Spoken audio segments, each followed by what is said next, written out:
I hope you're all okay, and it's Mother's Day today, so happy Mother's Day to everybody out there. I hope all the mums have been spoiled. I've been spoiled today, although my family spoil me all the time. I don't need Mother's Day for that, but I have had a lovely day today. Why am I doing a posting on Mother's Day? Well, it got me thinking about last year, which was my first official Mother's Day out of the organisation, because we've been Jehovah's Witnesses, and as you know, Jehovah's Witnesses don't celebrate anything. Mother's Day, Father's Day, Grandmother's Day, Grandfather's Day, Easter, Christmas, birthdays, but there's not much they do celebrate actually, so it's probably quicker to do the things they do celebrate as opposed to the things they don't. Beside the point. Well, it got me thinking about what happened last year, because it was going to be the first year that we had celebrated Mother's Day, because we had resigned from the organisation officially in the November of the year before, 2011. So my whole family had not spoken to us since. So you're now looking at March, and this was leading up to the Monday before Mother's Day, so just literally a week before the Sunday, Mothering Sunday. And I decided to ring my mum, because Charlotte, our daughter, had been asking about her a lot, saying how is she, and have you heard from Nana, and can I speak to Nana? And obviously Nana wasn't having anything to do with us anymore, so it was pretty obvious that she didn't want to know. But to explain that to a grandchild is very difficult when they've had non-stop communication with that grandparent ever since they were born. In fact, my mum was the first person to touch Charlotte when she was born. So, you know, it's quite a big thing to suddenly have someone there and then not. So I decided to ring Mum and see how she was, and she answered straight away, which I was quite shocked about, because I wasn't expecting her to answer. I didn't know what to expect, to be quite honest.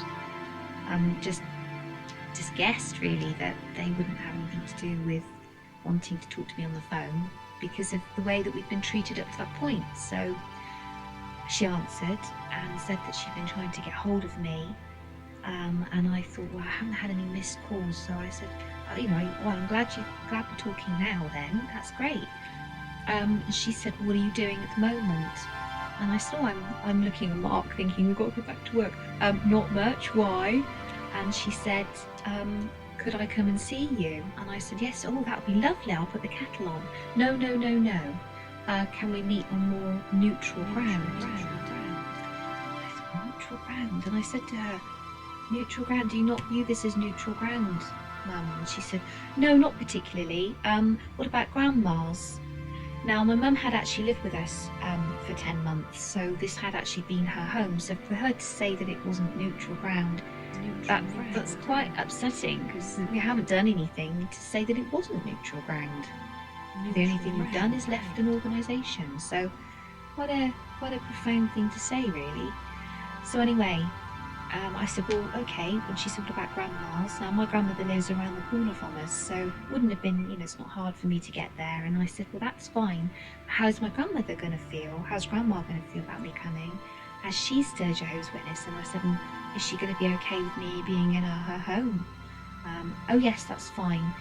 Can I meet you there at 4? Well, this was around 2 o'clock, so I looked at Mark and he said, yeah, go. I'll carry on work. You go and see your mum. So I went round there to meet her, and she then proceeded to tell me that she had lung cancer. Well, okay. And immediately I said, well, what do we do from here? Can I, what appointments have you got? Let's go, I'll come with you. Now, I'd had actually been with my mum in this situation a few years before, because she had breast cancer, and I had been with her on every appointment. I had made sure that I was there with her operations. I'd literally been with her almost 24/7. I took a year off work in order to go through all of her treatments with her. So straight away I'm thinking it's going to be the same again, and I will definitely be there 100%. This is my mum, I want to be with her. So that's what I decided to do, but straight away her reaction was, no, I don't need you. And I said, what do you mean? It's not a case of needing, Mum, I want to be with you.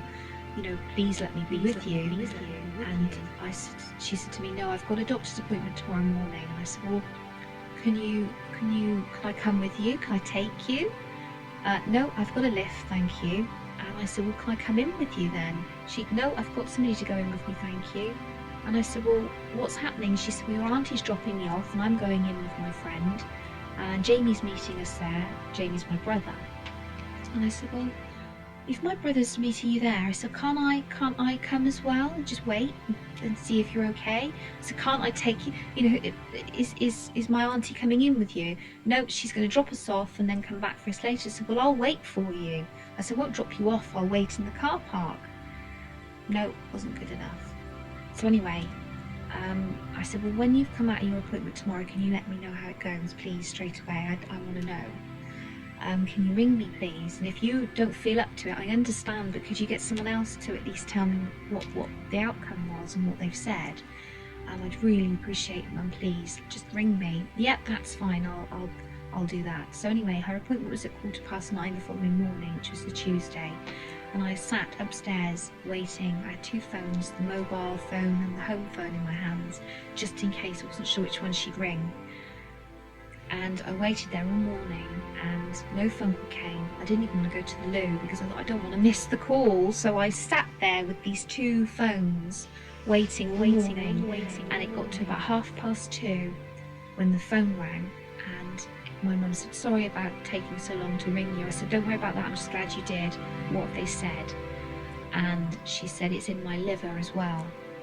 Well, that hit me like a bolt of lightning. And I said, well, okay, this goes beyond anything that you've said now about not having me there or anything. I said, this is important, Mum. This is not about anything other than I'm your daughter and I want to be with you. Please let me be with you. What have they said? What your treatment's going to be? Where do we go? Can I come with you, please? Can I at least take you to these appointments that you're going to have from now? She said she had radiotherapy going to be happening from the Wednesday, Thursday, Friday, so the following day, and then leading up to those 3 days left of that week, and then the Monday and the Tuesday of the following. And I said, well, can I take you to any of those, please? Just 1, 2. I'll come with you, I'll wait with you. I don't have to come in if you don't want me to, but I'll wait and I'll take you to and from your appointments. No, I've got them all sorted, they're all organised, I don't need you for any of them. The conversation went on a bit like that really, and I was in tears and I couldn't even talk. The phone call ended and I just bawled my heart out. I couldn't do anything else, the emotion just flowed. And I didn't know what to do. I just sat there and I couldn't believe the fact that my mum had just told me this news and she wasn't even allowing me to be any part of what was going to be her treatment and possibly what little lifetime expectancy or what life she had left. And as a mother, I couldn't comprehend that if my daughter wanted to spend time with me, I couldn't understand why she wasn't allowing me to. Yes, she's a Jehovah's Witness. Yes, I've left the organisation, but I hadn't left my family. I've left an organisation, a cult. A structured system organised by men, sat telling people like my mum that that shunning and that having nothing to do with family members that decide to not have anything to do with the religion is a loving thing to do. This isn't loving, that wasn't from God, that wasn't from Jehovah as they would have you think it was. I then was faced with the turmoil then of I have to now tell my daughter and my family that my mum has just given me this news and she doesn't want anything to do with us. I spent the rest of that week mourning her. I sent her a letter, a card, which I did, and I put in there about how this family arrangement was designed, created by our God, and I put Jehovah as the God because I wanted her to understand that I understand that's who she felt God was, and I didn't want her having a backup. And I said that the family arrangement is one that, our God understands, and that this is important. Families are important. Love is important, and especially at a time like this. And please let us be a part of your life. It's very painful to not be. I sent that card, and I didn't know she received it because I had no acknowledgement whatsoever of the card. Weeks went by, and what I will say, mourning her proceeded to carry on, because she was forcing us to mourn her already before her death, because I had no option other than to do that, and neither did my children and my husband, because we weren't able to have anything to do with her physically. So all we could do was pray for her and mourn her. It sounds sad, but that we were given no other option. Months went by, and I mean months, and it came to August when I had a phone call off of my brother saying to me that Mum was very poorly, and she'd been in hospital, and that he'd had a chat with one of the doctors, and that they'd said that she hadn't got long. And he said, when you say you haven't got long, what do you mean? And he said, we're pretty sure on these things now. We're pretty good at what we do, and looking at your mum, she hasn't got long. And he said that he discussed with Mum that she needed to tell me, and that she said she would. Well, last time she told Jamie that, my mum didn't tell me, and Jamie didn't find out till much later. So he took it upon himself to tell me that Mum wasn't well at all, and she only literally had probably a few weeks, if that. And I said, well, I'd like to see her. And he said, I knew you would, and that's why I'm ringing you. Can I bring her to see you? I said, yes, please, please. I would love you to bring her to see me. Please, let me bring her to us. I'd love you to, please. That's fantastic. Thank you. When? This was a Wednesday, and he said, can I come Friday? I said, perfect. Yep, whatever. I'll clear the diary. I will make sure I'm here. What time do you want to come? And he said, well, I'll pick her up in the morning, so we'll be with you late morning. He said to me, don't tell Dad at the moment, because I said, well, I'll leave it up to you then, because obviously I don't want it coming second hand. It needs to come from you. If it comes from me, it's not going to sound right. So, and he said, and Mum wants to see you. I'm bringing Mum to see you at the moment. We'll see about Dad later. So I thought, well, that's up to them. We'll see. I was just relieved she was coming. Friday came, and when the Friday came, the Thursday before, Mark and I had sat down and we discussed having Mum living back here with us, and I so wanted that to happen, so did Mark. So we sat down, we wrote her a letter, because we thought telling her we want her to move in might come better when there's no eyes and pressure on her to give us a decision straight away. So we thought, well, maybe we should write it in a letter, and then she can read it for herself, look and see that we meant it, and in that way she can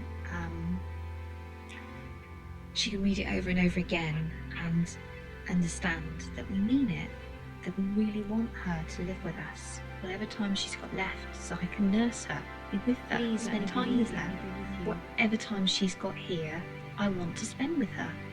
So we wrote her a long letter, and we were both quite emotional writing it, because it's a powerful thing when you're starting to explain to somebody how much you feel about them, and you don't know how this is going to be accepted. You can only base it on what you've been through up to that point, which was non-love, really. Anyway, she turned up on the Friday, and she came in, and she was yellow, where obviously her liver was stopping working, and her eyes were yellow as well, the whites of her eyes, and she lost her hair, so she had a wig on. She came in and she sat down, and I hugged her, and it was like hugging a wall. I had response off of her, or sort of no warmth there. And I immediately started to tear up because I knew this was going to be an emotional day. And I'd said to my husband, Mark, please don't, I said, take the children, don't let them come back. They'd actually were off school that week, and I thought about having them here, and I thought, no, because I haven't seen Mum for so many months. If she is looking really poorly, I want to be able to prepare my children before, if they ever see her again, how she's looking. I don't want them being really distraught by that. So I wanted the first meeting to be with my brother and myself and my mum. And my mum was so cold. She sat there, and I said, I've got a letter I want to read to you. And she said to me, okay. And I said, do you want to take it away with you, or do you want me to read it for you or to you? And she said, you can read it to me. So I read it out loud, and as I was reading it, I was crying. And Jamie was crying. She wasn't. There was no emotion. It said, please move back in with us. We love you. We want to nurse you. We want to take care of you and spend whatever time you have there with us. And she didn't want to know. There was no emotion there whatsoever. So I gave her the letter, folded it up, and I gave it to her, and I thought, well, she can read that again, and hopefully she'll have a better response maybe than there was just now. The whole time she was there, I thought, this isn't my mum anymore. There's no person there. She has no love for me there. I don't feel it. I don't see it. So I rang my husband Mark, and I said, can you bring the children back? Because I thought, actually, they need to say goodbye, and this is an opportunity now for them to have closure. And if I stopped them from saying goodbye, I don't think I could live with myself if anything happened from that point. And I had a feeling that would probably be the last time I saw my mum. So they came back, and Charlotte was so emotional to see her. She started crying straight away. I hugged her down, and she was trying to clutch up to her on the sofa, and my mum wasn't having any of it. And I just looked, and I thought, that's your granddaughter. It's your granddaughter trying to show you love and affection, and you're not allowing her to do that. That's wrong. That's not right. But Charlotte, I think, after not seeing her for so many months, to have that reaction kind of gave her a bit of closure. And in a way, it couldn't have been any better, because well, it could, because Mum could have been different. She could have been loving. She could have been non-shunning. She could have been wonderfully warm, like a mother would be, especially with her grandchild that's trying to clutch up to them. But it gave my children closure. It gave us closure. That actually everything that we've been put through over the last few months of not having any contact, we weren't missing anything, because there was no genuine love there. Very sad.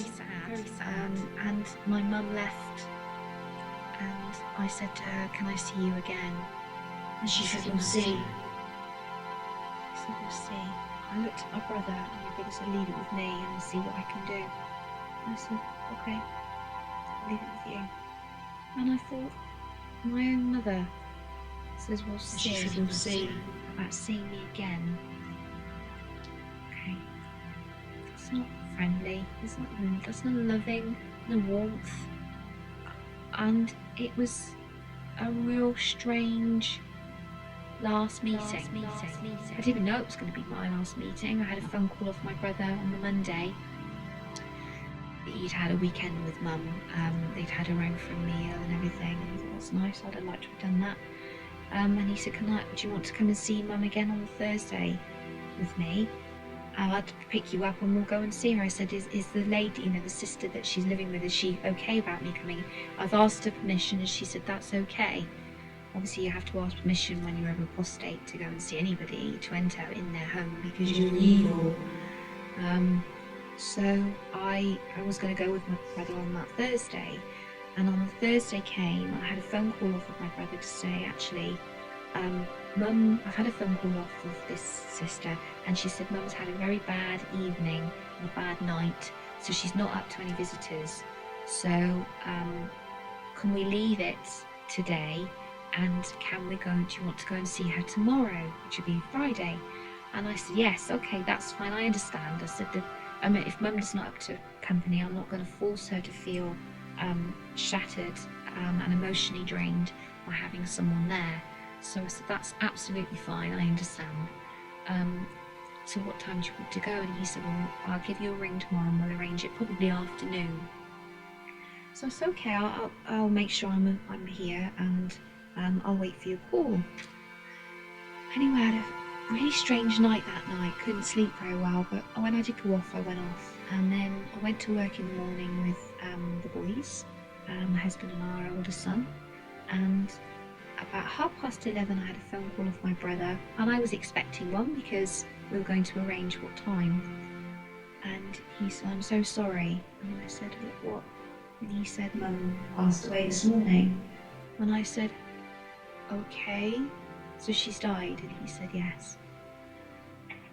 And I sat for a while, and I was trying to take it in, and I said, okay. I said, thank you for ringing me, Jamie. I said, I do appreciate you telling me. And I thank you for bringing her to see me last week. And in fact, I had a feeling I wouldn't see her again. And he said, well, I had a phone call at 8 o'clock this morning, just gone 8 o'clock, saying that she was on her last legs and I should rush to get there. And he got there a little too late, I think 10 minutes too late, and she'd passed away. And I'm now receiving the phone call at 11:30.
That didn't hit me until a little later, that she died before 9 o'clock, and I got a call at 11:30 telling me she died. I didn't get a call at 8 o'clock. Come quickly, she's on her last legs, come and see your mum before she passes away. No, I didn't get a call when my brother, I understand he had to rush there, but I didn't get a call off of him to say, I'm on my way to see Mum, it doesn't look like she's going to last much longer, you need to come, this is the address. I got a call after the event. How many people got a phone call before I did? How many people knew about my mum's death before I did? I come so far down the pack, and the pecking order is unbelievable. The eldest daughter, the only daughter, wasn't told until 2.5 hours later. Very, very interesting.